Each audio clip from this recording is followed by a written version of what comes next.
Colonel Rob Maness has a lifelong record of providing dedicated service to this nation. Having worked his way up from the enlisted ranks to full colonel, he served our country for more than 32 years. He has served as a bomber squadron commander, bomb disposal technician, Joint Chiefs of Staff Operations Officer, assisted the National Security Team with the campaign plan for the global war on terrorism. He authored the first theater nuclear war plan and served as the Vice Commander of America's largest airborne intelligence wing. Colonel Rob Maness is a true American hero.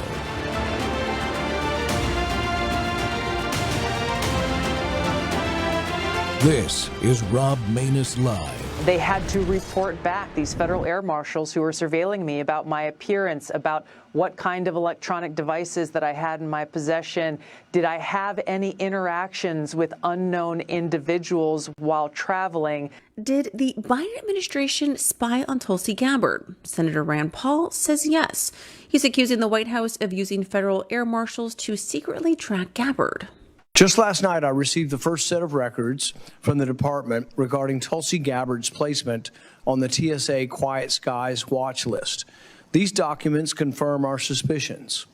Federal Air Marshals surveilled the now Director of National Intelligence. This allegedly happened in 2024. Gabbard was a private citizen then. Paul claims these marshals reported on her appearance and even what she was doing with her electronics on domestic flights. Gabbard says she was targeted for speaking out. She believes the government weaponized law enforcement against her. The claim, combating domestic terrorism. Paul wants to know if others were spied on, demanding accountability. Now, here's the twist. Gabbard is now Director of National Intelligence. She's vowing to end the politicization of intelligence and overhaul TSA practices. Good afternoon, America. Welcome to Whistleblower Wednesday on the Rob Maness Show. And we're live on Worldview 2 and our X Spaces simulcast. And I think we've got a stream on X Spaces simulcast. Even the video stream's working on X today, which is a small miracle. Well, this is the day we honor the brave patriots who stand up for truth, transparency, and the safety of our nation. Today, we're celebrating the incredible work of our federal air marshals, the unsung heroes who keep our skies secure every single day. These dedicated men and women have saved countless lives through their vigilance, including protecting vulnerable children right here in our airports and on our flights. Their courage and commitment should inspire us all. And we're seeing real progress as more light is shown on these vital efforts that they're conducting. We're also highlighting important stories that remind us how essential, strong, accountable aviation security is for every American family traveling with peace of mind. From shining a spotlight on abused programs like you just saw, Operation Quiet Skies, now thankfully reformed under new leadership, I hope, to recognizing the frontline role air marshals play in combating human trafficking and ensuring our borders and skies stay safe. The dedication of these professionals is making every difference in the world. That's why I'm absolutely thrilled to have as our guest a true champion for our federal air marshals and for America's security, retired Supervisory Federal Air Marshal and Executive Director of the Air Marshal National Council, a philanthropist, award-winning executive producer of Unseen, Unheard, Unafraid, and a fearless advocate for transparency and reform, the remarkable Sonya LaBosco. Sonya, welcome to the Rob Maness Show. Now, I think I read that it was your group that blew the whistle on the Quiet Skies program. Is that correct? Yes, sir, Colonel Maness. And thank you so much for highlighting the great work that we've been doing for the last 25 years in the Federal Air Marshal Service. But it was my group. I had a group of air marshals that called me the very first trip that they were assigned to follow then Lieutenant Colonel Tulsi Gabbard. She was actually reporting to guard duty. We actually followed her to her duty station and surveilled her. So when they called me, of course, I was like, well, maybe it's an anomaly, right? Sometimes things can happen. We just can't explain. So the first mission, we said, we'll wait and see. So then the second mission with Miss Gabbard occurred. And I was like, well, after 3 missions, usually, you know, if there's something that's not right, it will drop off and we would not follow somebody on Quiet Skies. But we went from the 3rd mission with Miss Gabbard to the 4th mission, to the 5th mission, to the 6th mission. And then we cried foul. We said, this is absolutely egregious. She's a decorated combat veteran. There's no reason for her to be on the domestic terrorist quiet skies list other than she actually did an interview. I know it's ridiculous, right? With Yeah, Laura I Ingraham, know. and then mysteriously after that interview with Laura Ingraham, she ends up on the, domestic terrorist list for TSA. Yeah, yeah. I chose that clip even though it's old, but I get a chuckle out of it thinking that she wakes up as the director of national intelligence, which oversees that program now every single morning today, and I think there is some justice in the world. Well, if there was ever any karma, that would have been it in our world that Yeah, circulated back. I mean, to take yeah. a decorated military veteran and try to Hmm. run her through the meat grinder, not only her, but her family as well, by the way. Her Yeah. family was placed on that list. It just wasn't her. So it is great to see her doing really great work for our country, bringing the transparency Hmm. that we need to end these egregious programs. So we're very proud of the work she's doing. Now, if I'm correct on this, that program was established after 9/11 under the TSA to try to prevent another 9/11. Is that accurate, or is Well, that it was just the public? actually, it's semi-accurate. When it got started in 2012, it was under Obama. So when Hmm. Quiet Sky started, we were actually doing true intel. These were special mission coverages where we received a secure brief, right? We were briefed by the Hmm. FBI in regards to someone that was actually on the terrorist watch list. Well, what happened during the Obama administration, TSA realized that they could go to Congress and utilize this program to show that we were following all of these individuals and get more money in our budget. So as the years drew Hmm. on, this program became domestic overreach, that we were not getting the briefings from the FBI on the individuals that we were following. We just began following individuals to make it look like we were doing this broad mission, looking for domestic terrorists here in America. Yeah. And am I correct in what I think I know is that this program was also, I mean, Miss Gabbard was just the most well-known person that the average citizen knows about, but was this program used to spy on just regular Americans that happened to be involved in something that the other parties' political powers didn't like Well, January we 6th? saw, yeah, we saw the really political swing and the pendulum swing with this program after what happened on January the 6th. Hmm. Then Mr. Benny Thompson sent a letter over to the TSA administrator because we, as the Federal Air Marshals, just to break it down, we are a law enforcement component stuck inside this huge administrative agency. So we are the only gun toters in the agency that carry under 49 USC. That's our body that governs our duties as air marshals. But Benny Thompson Hmm. sent a letter over to then Administrator David Pekoske, and he wanted to know what Pekoske was going to do to disrupt the travel of the white supremacists and the domestic terrorists that had been at the National Capital Region during January the 5th through the 7th. So at that point, the dog whistle got called. Hmm. Pekoske changed our entire mission within the Federal Air Marshal Service. We had never seen anything like it in our entire career. And we began following and watching individuals that were in the National Capital Region January the 5th through the 7th, whether they were at the Capitol or not. They could have just visited the National Capital Region on a vacation, job interview, funeral, wedding, you name it, and they were added to this list. Did any of the marshals at the individual level object to this type of activity? Yes, sir. This is the one thing we do in the Air Marshal National Council. Fortunately, I'm retired, so I'm out. So they Hmm. bring me a lot of information. We have the pulse every day of what's happening across this nation, both domestically and internationally, in our aviation security.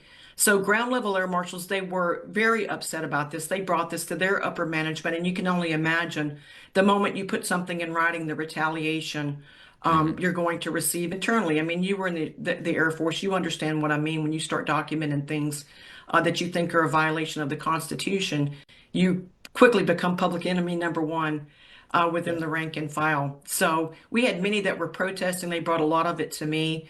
Of course, you've seen Rand Paul's congressional hearings that he's had. Hmm. He's really dug into this, and he's been a champion for the air marshals to bring this forward and showcase. But yes, we actually during the time back in 2021 through 2024, we were instrumental in helping getting Mayorkas impeached. The federal air marshals were with the information that we brought to the oversight committees. And we were super excited that he was impeached in the House because of all the treasonous actions that he had committed against our country. And then, of course, the Senate, they voted to let him off. And that was very disappointing. But we have been in this battle ever since we've seen this pendulum swing, that no risk assessment was done to take the air marshals off the aircraft that we were already flying. High probability for an incident to occur. We were just removed off of those aircraft with no risk assessment and assigned because Benny Thompson wanted us there.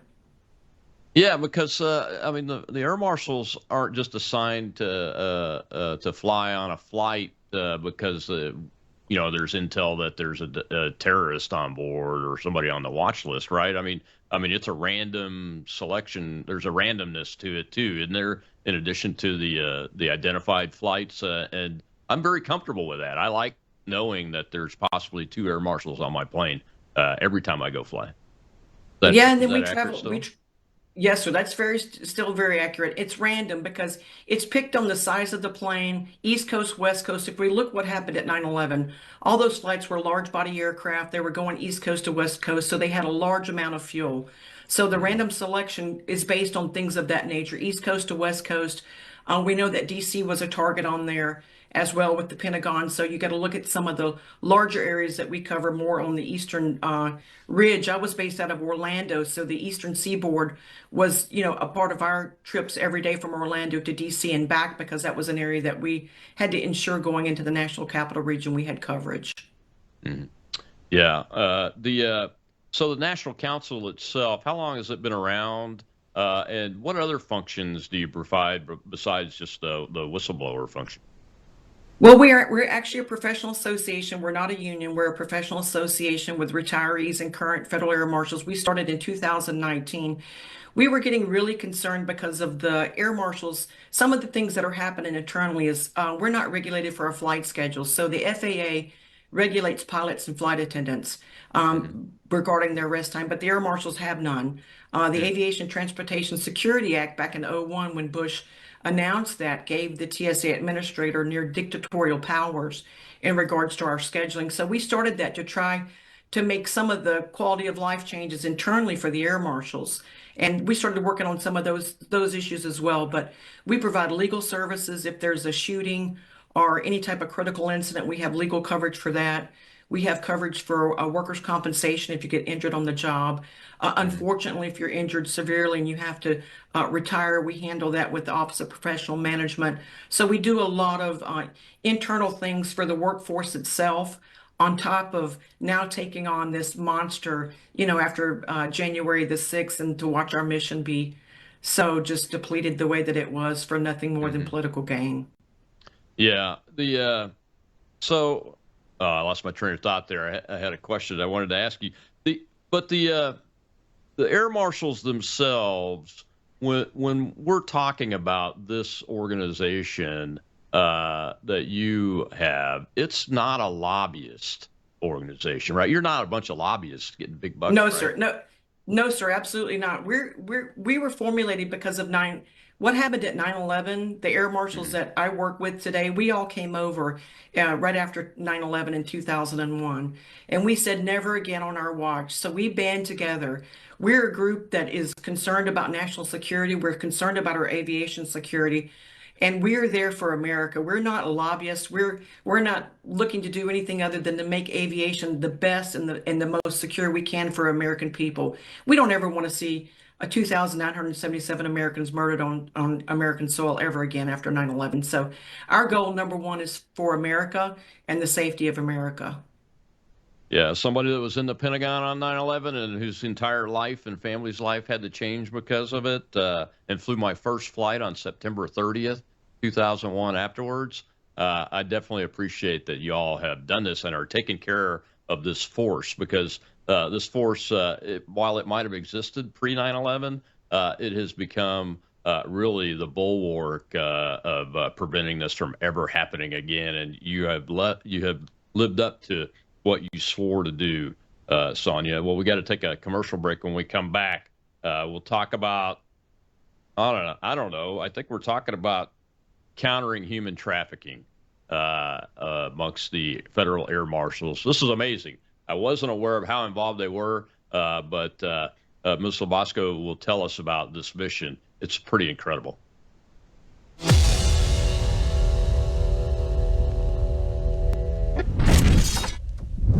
What if millions around the world could access Bible teaching and worldview training for free right now without hitting a paywall? That's exactly what happens every day at worldviewtube.com because of the Worldview Weekend Foundation. We don't lock our live stream behind PayPal. We don't restrict our content to members only. Instead, the Worldview Weekend Foundation helps cover the cost of delivering free educational and ministry programming to people across the nation and around the world. And it's not just programming. My Sunday night church service, where I taught verse by verse through Revelation for 18 months, and now I am teaching through the book of Daniel, is made possible through the support of our church, Worldview Weekend Foundation. If you believe this kind of truth-centered biblical teaching must continue, donate today. Go now to worldviewfoundation.com.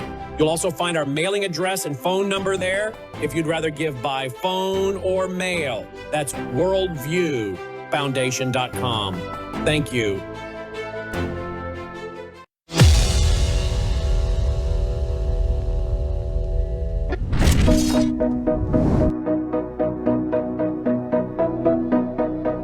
Human trafficking is a widespread problem in the United States. My name is Monty Cooper Jr.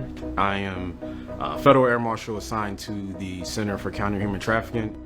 Human trafficking involves the force, fraud, and coercion of an individual to commit illegal acts such as sex trafficking, forced labor, things of that nature. At the Center for Countering Human Trafficking, it involves every component of Department of Homeland Security in the fight against trafficking. A lot of traffickers transport their victims via aviation. Aviation personnel will be on the front line to fight human trafficking. Just being visible at the airport and just looking out for things that kind of pique your interest. Some common indicators are someone who's being forced to do something beyond their control, not being able to have control over their particular belongings, their identification documents. Everyone should have the mindset to get involved. It starts on the front line. Once you make that tip, law enforcement comes into play to investigate. But it starts with the regular person that's transversing the airport or taking a bus or taking a train. Your tips matter more than anything.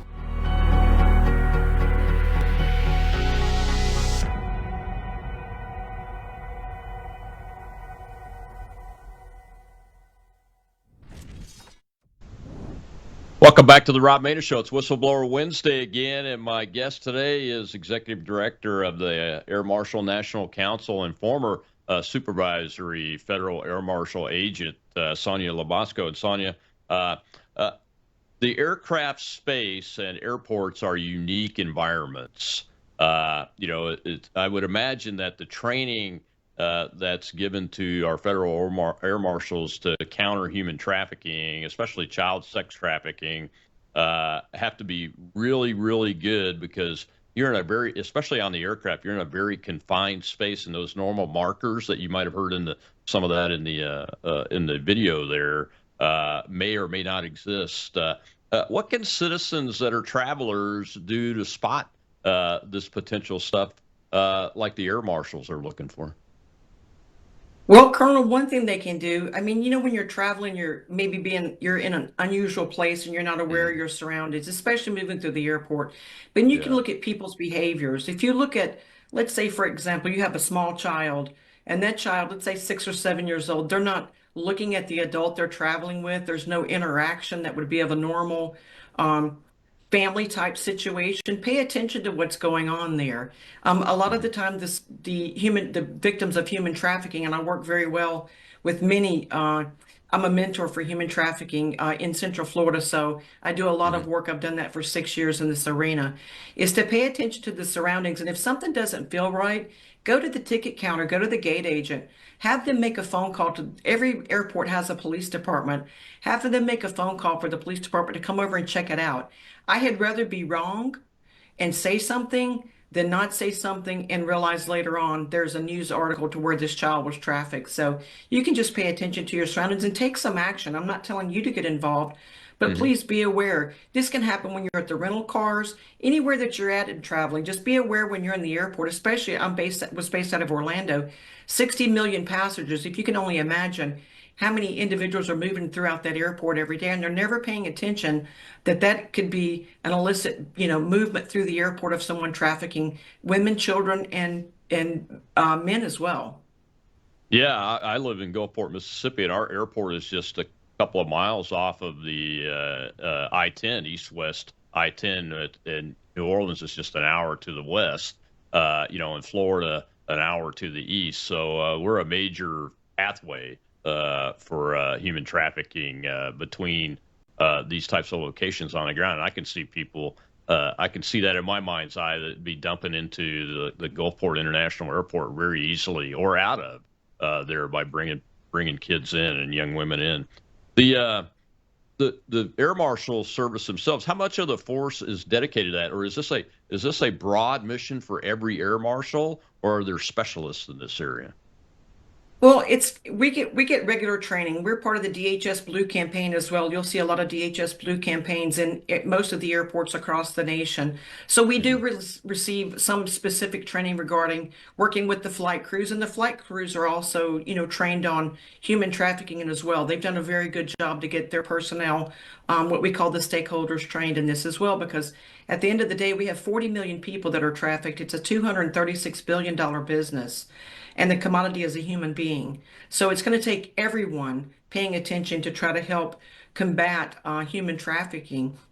But we do have special, they're called task force officers. They're assigned to HSI. They're actually a dual role. They're a Federal Air Marshal, but they're also working with Homeland Security investigations under task force for, child exploitation. And our task force officers across the nation have done a brilliant job working to combat, and not only prosecuting those that were involved, but also recovering children. We just had one of the largest successful Bring Children Home mission back in October of 2025 in Central Florida.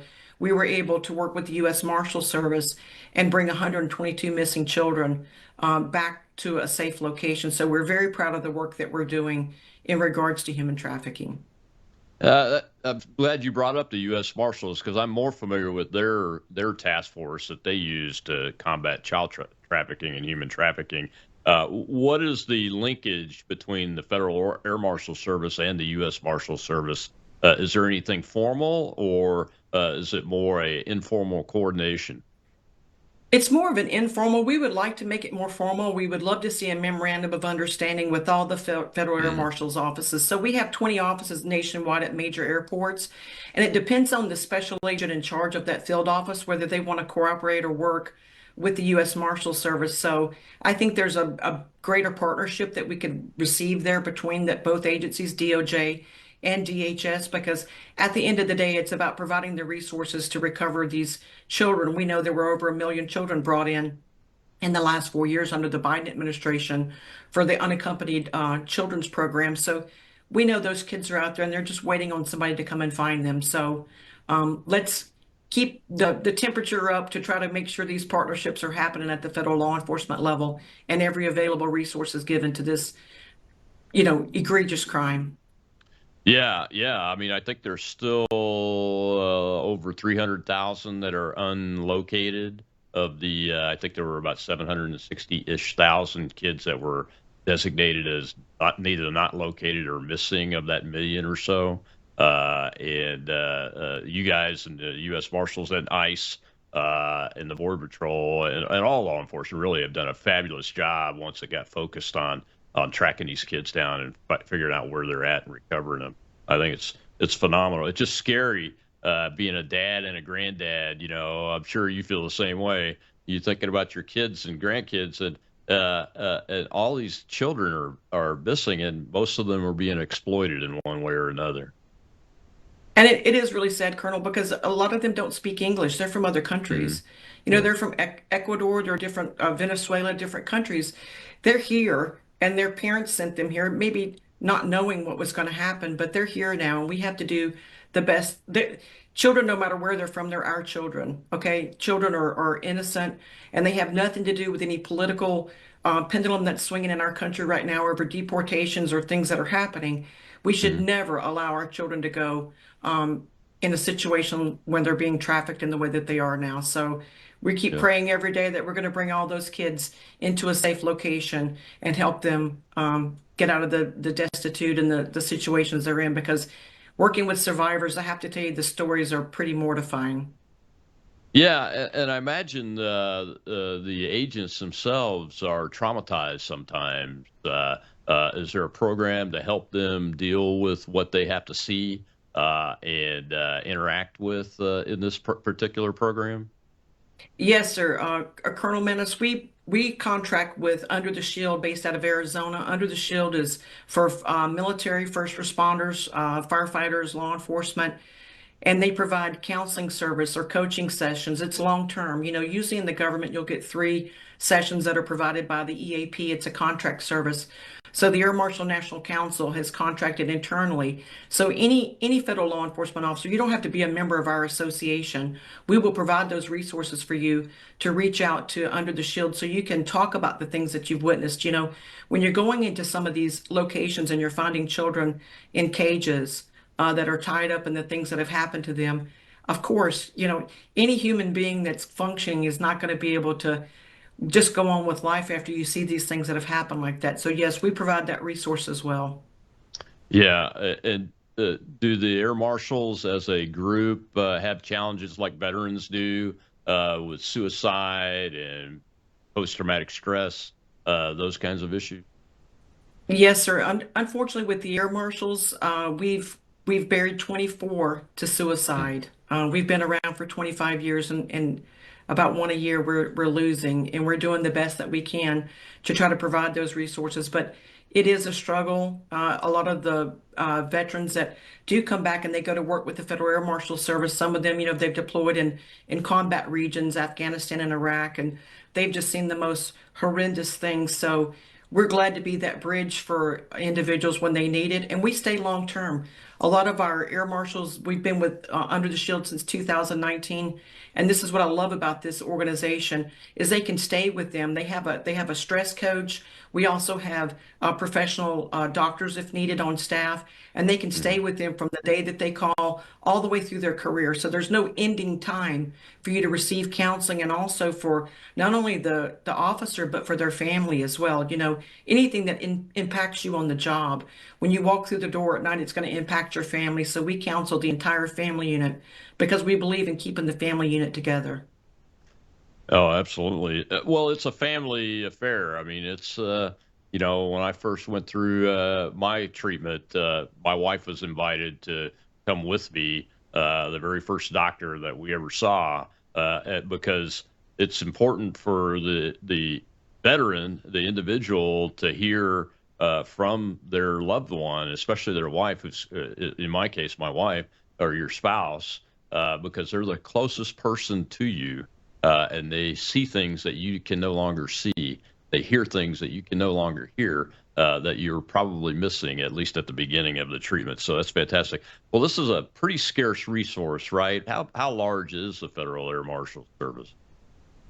Well, when we started after 2001, after 9/11, prior to 9/11, there were only 33 air marshals, and we only deployed on international missions. So after 9/11, it taught us a lot of things. You know, the hijackers took all domestic bound missions, so it changed our mission then. And the agents at the TSA, we sprung up to about 4,000, and that's open source. I know the number's classified, but Yeah. this is open source information I'm discussing. We sprung up to around 4,000. And I have to tell you, in today's world, we need to go back somewhere in a higher number because we're nowhere near that number today. Yeah, we're going to talk about that in the next segment because I saw this story about how some agents are flying for ICE, and some of them may be even flying unarmed on some of these missions. And we have to protect this resource. I mean, the arming of any agent is in many ways a self-protection tactic too, in addition to an ability to take down a criminal, especially a violent one that may be hurting the public or hurting somebody else or trying to hurt your partner, those kind of things. It's a self-protection device, arming agents. And the craziest thing that I've heard is seeing air marshals on aircraft full of bad guys unarmed. It's nuts. And wait till you see this video clip coming in. We'll be right back with Sonya LaBosco.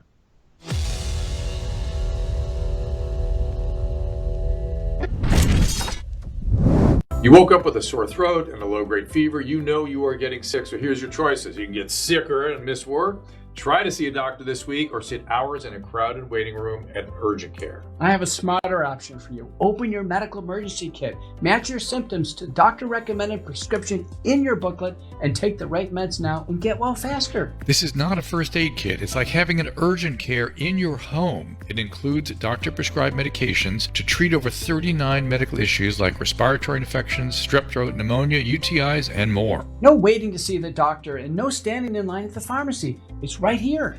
Every home should have at least one medical emergency kit, and here's how to order.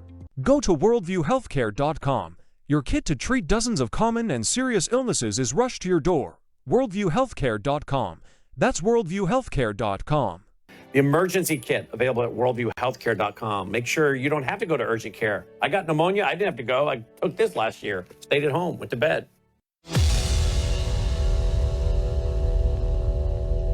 Kate, you know, air marshals are federal law enforcement officers highly trained to stop another 9/11 style attack on board a commercial passenger plane. But now the Trump administration has reassigned about 200 of them so far to do security, as you mentioned, on these ICE deportation flights. Now, air marshals are mostly unarmed on these ICE flights. And according to internal documents and communications, their duties include serving snacks to detainees, bathroom escorts, pat downs, and one group that advocates for air marshal says they're also doing lice checks and trash removal. Now, the administration has tapped federal employees from across the government to help pull off this aggressive immigration crackdown. All while the data shows that the number of ICE flights have shot up some 34% since Trump took office. Now, the TSA, the agency that oversees the Air Marshal program, tells CNN, quote, air marshals are proud to assist their ICE colleagues by providing in-flight security functions on these flights. But one group that represents air marshals says the move is putting commercial aviation at risk. The Air Marshal National Council sent a cease and desist letter to DHS and filed a complaint with the agency's inspector general to stop the use of air marshals on these ICE flights. And adding to the controversy, Kate, the group argues that air marshals are essentially supplementing the security workforce of a private contractor that's already being paid by the federal government to provide security on board. We did ask about air marshals' duties as far as taking out the trash, these lice checks, and handing out sandwiches on these deportation flights. TSA did not respond to those questions. Kate. Welcome back to the Rob Maness Show. It's Whistleblower Wednesday, and my guest is the executive director of the Air Marshal National Council, Sonya LaBosco. And Sonya, there's a lot of little things in that clip there, but the biggest one that jumped out to me when I heard about the story was the Air Marshals flying unarmed. I mean, these individuals, these Americans that are agents on the Federal Air Marshal Service, have to be the best marksman trained individuals in the world, really, because of the environment and that cylindrical cigar shaped tube full of people there, right? Why would they not arm them? And what's the council's position on all that? Well, what you saw in that clip, I knew there was some, CNN, there's always some things you got to question and how they coined that. But for the most part, 70% of that is absolutely correct. Because we're part of DHS, and I think one of the biggest issues, Colonel, that lies here is that we, as the Federal Air Marshals, are inside this TSA administrative unit. TSA does not really want the Federal Air Marshals armed in the first place.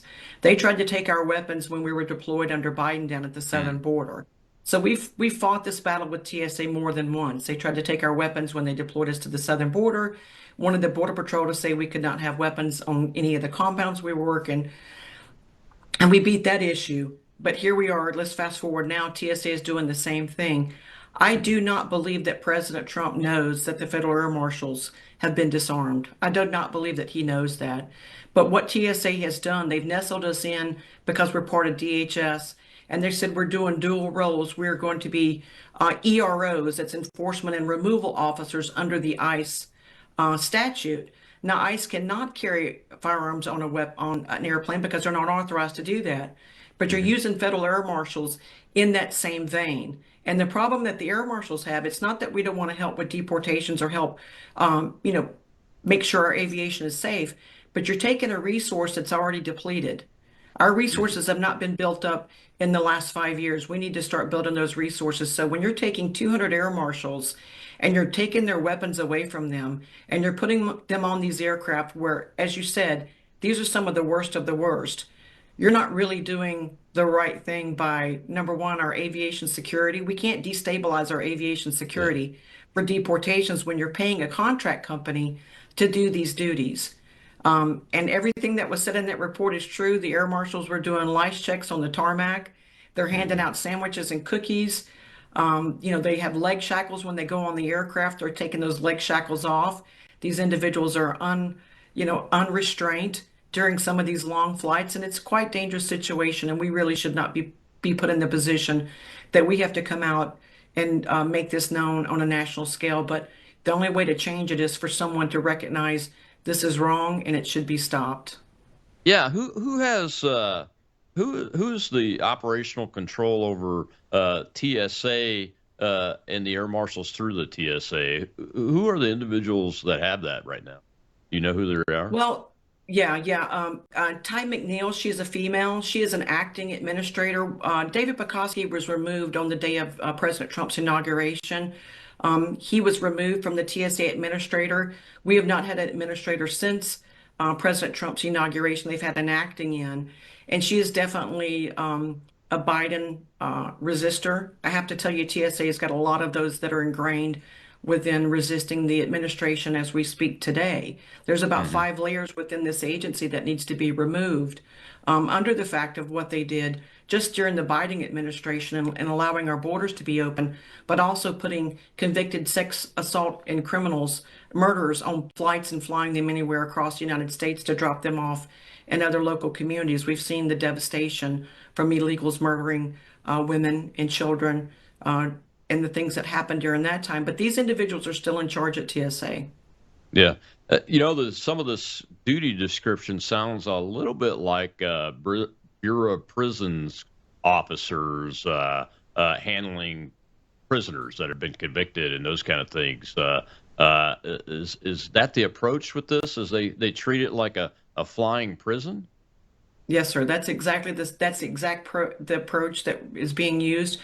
And and if you look at all the shootings that we've had at ICE facilities, right, to have air marshals on the ground there, and they don't have a weapon to respond, they're the best shooters in the world. Just really everything about this is so upside down. It makes no sense other than, the security company can't fulfill its contract, then they need to find another company. GEO Security is the one that's working on this contract. And if they can't fulfill those duties, they need to get a new company. Yeah. Have air marshals been mistaken for ICE agents and attacked by these insurgents that we're seeing around the country? And that's I can't tell you. Well, yes, they've been attacked in some of the restaurants. There was a news media that came out about 2 weeks ago. Air marshals were surrounded out in Los Angeles at a restaurant. They had to call the local police department. I think it took about 14 officers to respond to the location to keep the angry crowd from, hurting the air marshals that were out for dinner.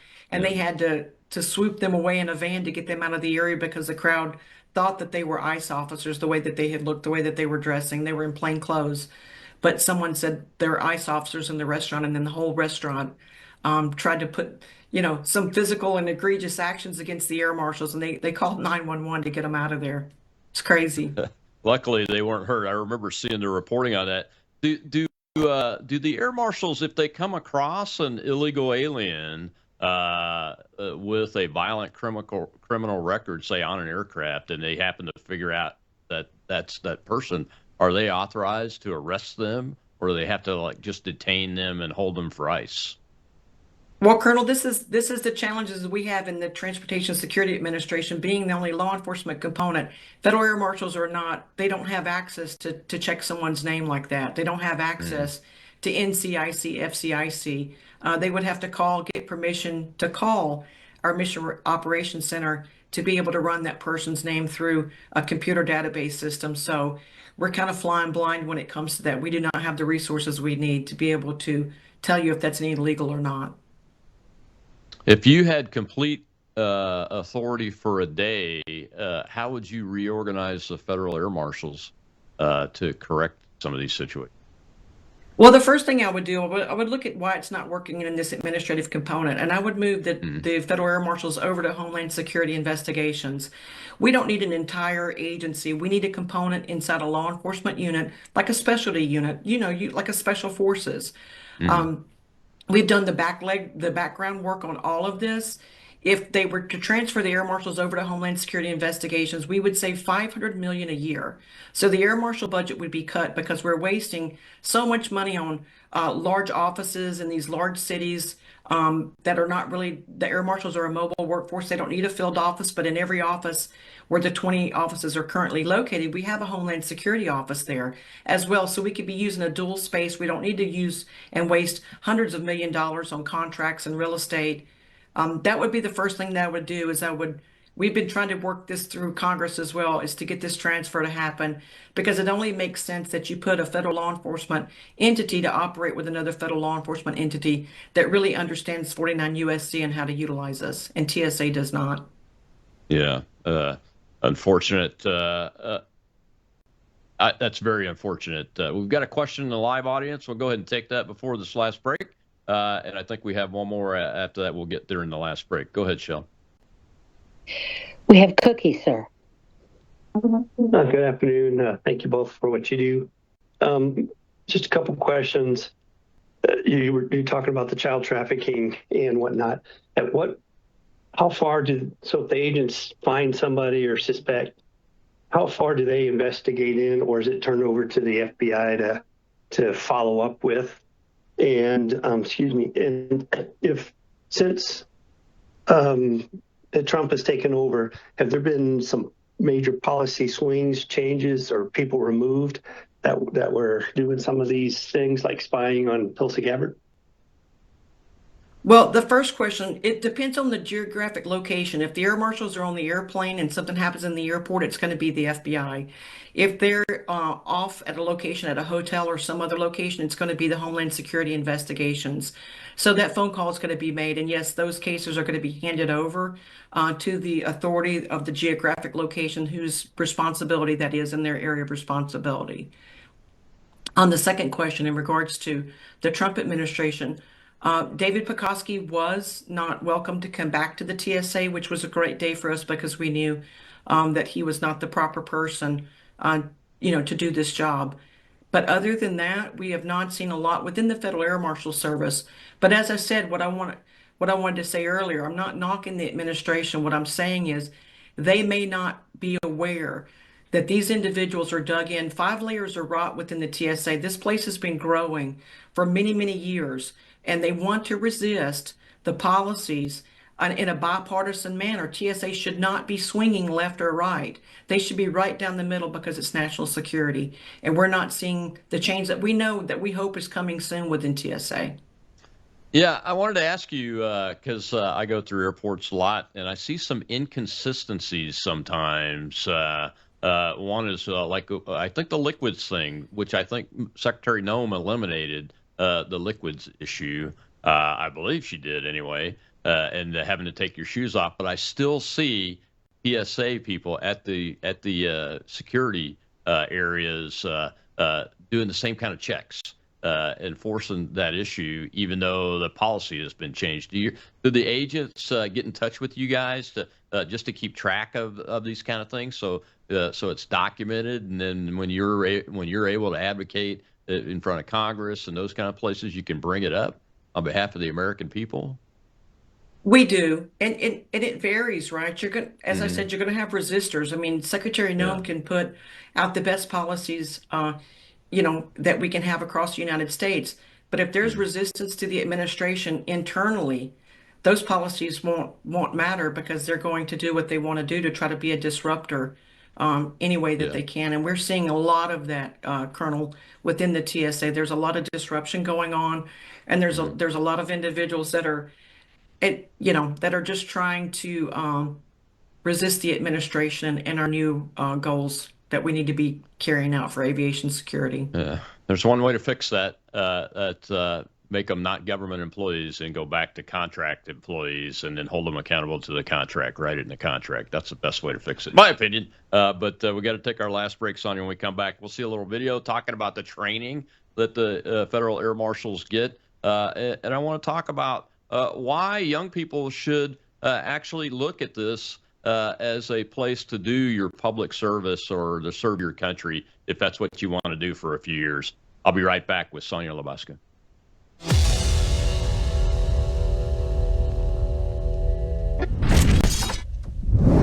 News is moving faster than ever, and so are we.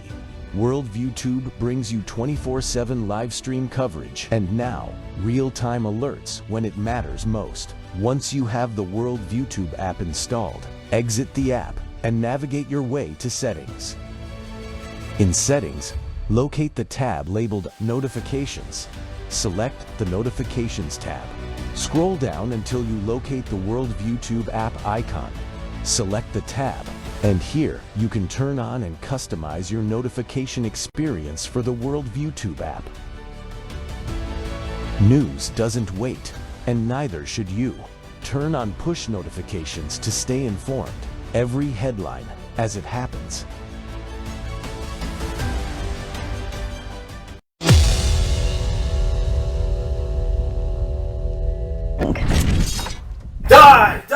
A simulation of a worst-case scenario. This is a hijacking. A mid-flight hijacking. Exactly what Federal Air Marshals are training to stop at this sprawling facility in New Jersey. We are tasked with patrolling and securing the skies. And there are thousands of them flying in pairs daily.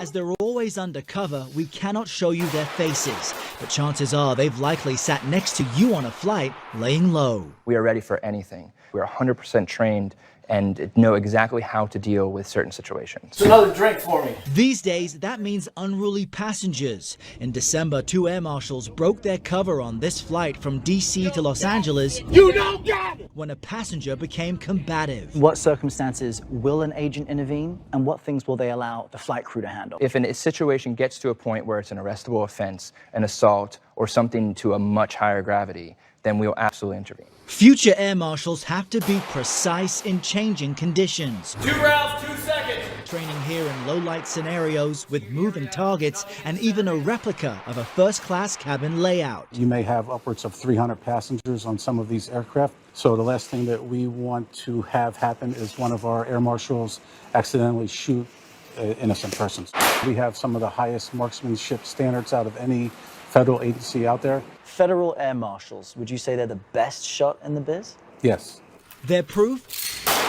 A marksmanship score which measures accuracy. What's your accuracy? I am shooting a 287. 287 Yes. out of 300? Yes. This recruit, who we cannot identify, had no previous law enforcement experience. I wanted something bigger than me. Get back! Get back! New hires slowed during the pandemic. Drop the weapon! But this year, 3 new graduating classes are kicking off an effort to fill the ranks. The agency making it a priority to recruit from underrepresented groups. You know, sometimes situations where I feel like a female would be better suited to handle a situation. You will be the last line of defense on an aircraft should something go wrong. How does that feel? It's a big job, but it's an honor. Welcome back to the Rob Maness Show. It's Whistleblower Wednesday, and we're having a very detailed discussion about the Federal Air Marshal Service with the Executive Director of the Air Marshal National Council, Sonya LaBosco. And Sonya, I just wanted to use this last segment to show the training clip there and give you the opportunity to talk about the training and why young Americans, if they want to serve their country, should consider this service.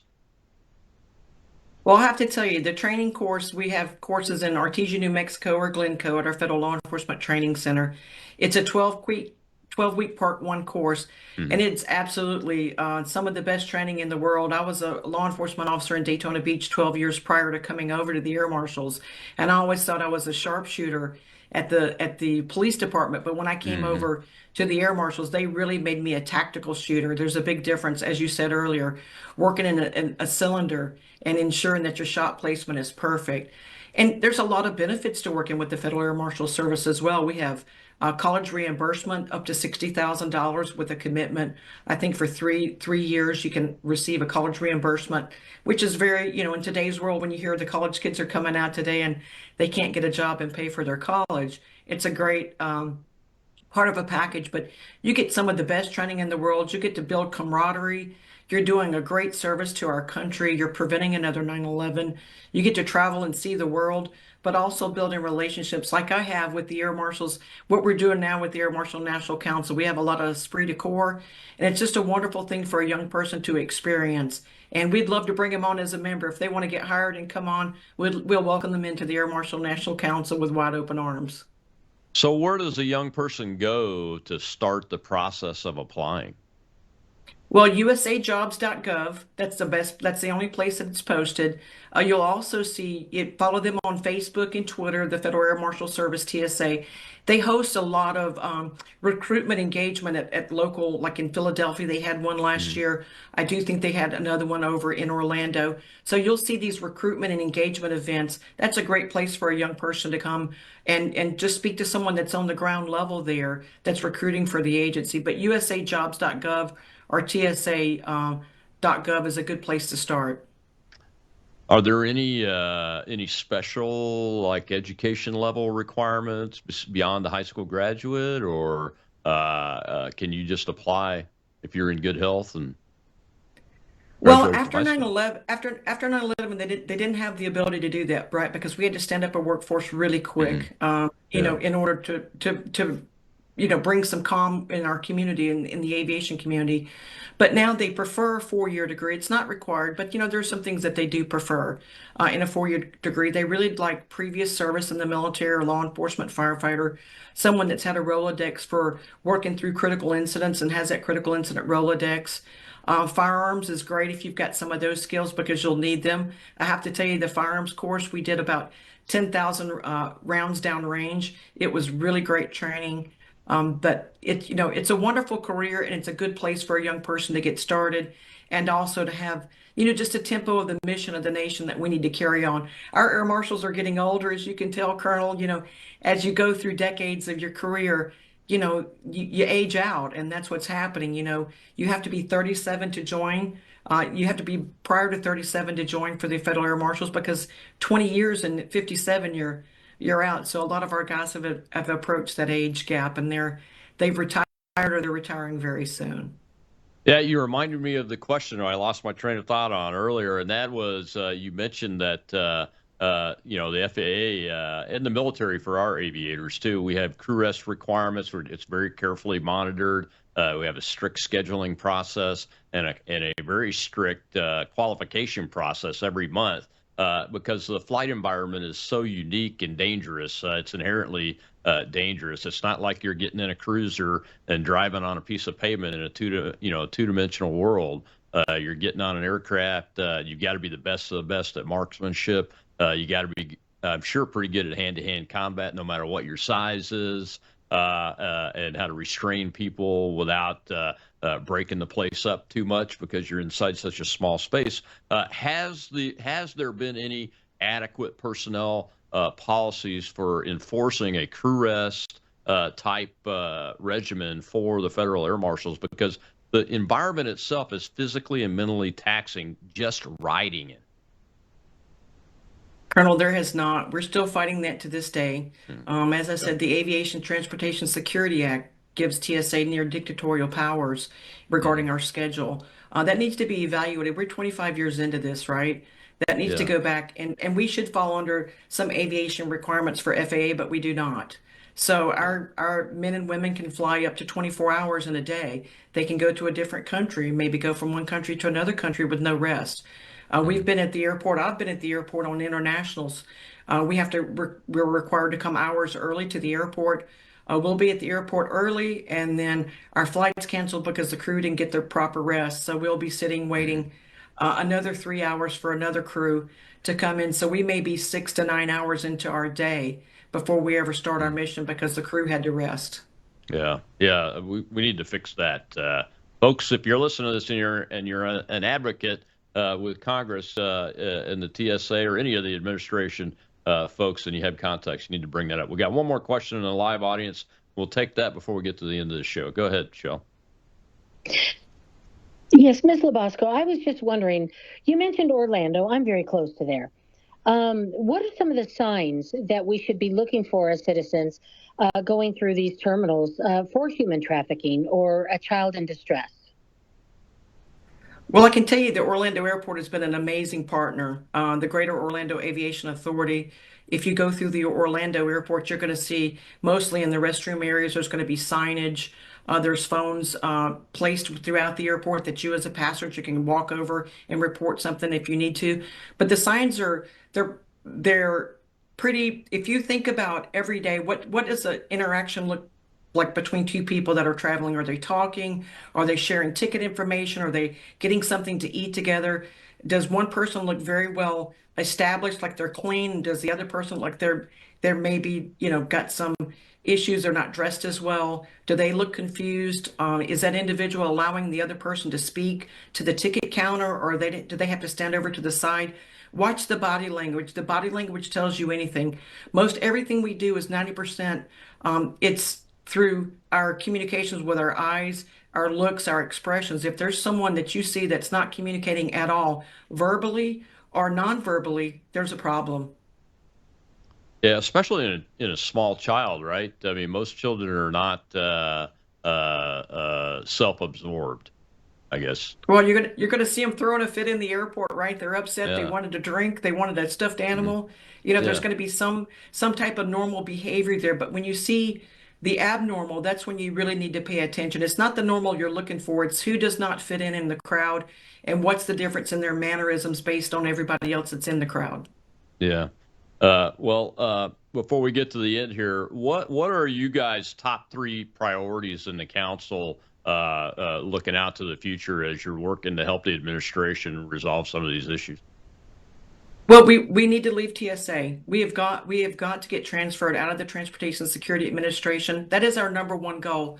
We know that that's going to help us set a platform up for federal law enforcement in the Air Marshals that's going to be successful. We can do a lot of dual roles over at HSI as well because, they're number one in combating child trafficking. So we've got some cross duties that we could be doing as well. We fly all over the world. We see everything. There's no reason not to use us in a capacity that we could be utilized while we're on the plane looking for bad guys as well. We can be looking for all bad guys, just not one bad guy. That's the number one goal. The number 2 goal is to save the American people some money. $500 million a year. When we came out and started blowing the whistle on TSA Quiet Skies, we would have saved the American taxpayer $15 billion if the agency would have just listened to the internal complaints that were coming from the air marshals regarding Quiet Skies. Think about that. $15 billion would go a long way right now, would it not? We could do some great things with that. And the third thing is let's implement some scheduling. We have to make sure that our men and women are rested, as you said earlier. When you don't have the proper rest, you're not going to be bringing your A game. And when you're on an aircraft and you have a weapon, you need to be pretty alert. You need to be rested. So that's the top things we want to do is get out of TSA, save the American taxpayer some money, and make sure our men and women are taken care of properly and they have the proper rest. Yeah, the air marshals should be treated at a minimum like air crews are, with a strict duty day that can be waived for operational necessity in an emergency, and with strict crew rest requirements at a minimum. So we'll be looking out to help do that advocacy as much as we can. Any conversations I get in with anybody at TSA and DHS, I'll certainly bring it up. I appreciate what you guys do there, Sonya. And tell folks how they can get in touch with the council, get in touch with you, follow you where you're at on social medias and all that stuff before I let you go. Absolutely. You can hit us up on our website. It's airmarshalnc.com. That's airmarshalnc.com. You can also follow us on Twitter at airmarshals_FAMS. You can hit me, Sonya LaBosco. It's LaBosco Sonya on X. We've got an inbox too. Send us an email, reach out to us. We've got our phone numbers on our website, and we'd love to hear from the American people. We have a lot of people that reach out, Colonel, in support, so we thank them for that. It's always good to get a pat on the back for doing a good job, and that's not been so great lately. So thank you for having us on to showcase some of the issues we need to definitely tackle, and I think we can do it in 2026. Oh, yeah. Well, I'm very proud to know you guys. Thank you so much for spending so much time with my audience. I've not had anybody on from the Air Marshal Service before. You are perfect, and I look forward to having you back whenever we need to get you on to get some of your messaging out. Well, thank you, sir, and God bless America. We appreciate you having us. Yeah. God bless you guys. Keep up the great work. All right, tomorrow's Truth Thursday. It happens to be the day before early voting ends in Texas, and there's a big movement to ban Sharia law in Texas. We're going to talk about that. I'll see you then.